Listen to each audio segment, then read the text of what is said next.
বিশ্বজুড়ে দীর্ঘদিন ধরে আয়রন ডোম ছিল সবচেয়ে আলোচিত ও নির্ভরযোগ্য আকাশ প্রতিরক্ষা প্রযুক্তি, কিন্তু সেই আধিপত্যকেই এবার চ্যালেঞ্জ ছুড়ে দিল তুরস্ক।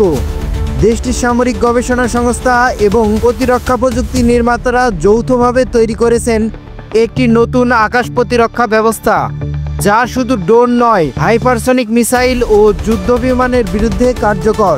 এই ঘোষণার পরই নড়ে চড়ে বসেছেন ইসরায়েল, যুক্তরাষ্ট্র সহ পশ্চিমা সামরিক জোটগুলো। এতদিন আকাশ প্রতিরক্ষা একচ্ছত্র আধিপত্য ছিল ইসরায়েলের আয়রন ডোম, তবে এবার তুরস্ক মাঠে নামিয়েছে নতুন এক শক্তির চ্যালেঞ্জার আকাশ প্রতিরক্ষা ব্যবস্থা স্টিল ডোম। কৃত্রিম বুদ্ধিমত্তার ছোঁয়ায় গড়ে উঠেছে স্টিল ডোম, যা বদলে দিবে আকাশ প্রতিরক্ষার সংজ্ঞা। এতদিন আয়রন ডোম ছিল ইসরায়েলের গর্ব, এক অপ্রতিরোধ্য প্রতিরক্ষা বহু, কিন্তু এবার তুরস্ক দাবি করেছে তাদের স্টিল ডোম হতে চলেছে পরবর্তী প্রজন্মের সুপার শিল্ড। তুরস্কর এই স্টিল ডোম কেবল একটি একক প্রতিরক্ষা ব্যবস্থা নয়, এটি একটি সম্মিলিত আকাশ প্রতিরক্ষা নেটওয়ার্ক। ড্রোন, মর্টার, যুদ্ধবিমান, এমনকি স্বল্প থেকে দীর্ঘ পাল্লার ক্ষেপণাস্ত্র, সব ধরনের আক্রমণ ঠেকাতে প্রস্তুত এই নতুন প্রযুক্তি।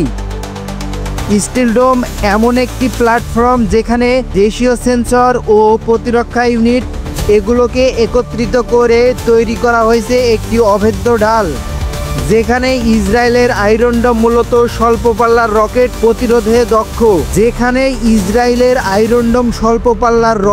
প্রতিরোধে দক্ষ, সেখানে তুরস্কর স্টিল ডোমের নজর আরও ব্যাপক। একই সাথে স্বল্প, মধ্য ও দীর্ঘ পাল্লার হুমকি মোকাবেলায় সক্ষম। 27 আগস্ট তুরস্কের প্রেসিডেন্ট রেসিপ তাইপ এরদোয়ান আনুষ্ঠানিকভাবে ঘোষণা দিলেন স্টিল ডোম প্রকল্পের। প্রকল্পটির আওতায় স্থল ও সমুদ্র উভয় ক্ষেত্রেই সেন্সর, প্রতিরক্ষা ব্যবস্থা ও যুদ্ধ সরঞ্জামকে একত্রিত করে একটি নেটওয়ার্কে আনা হবে।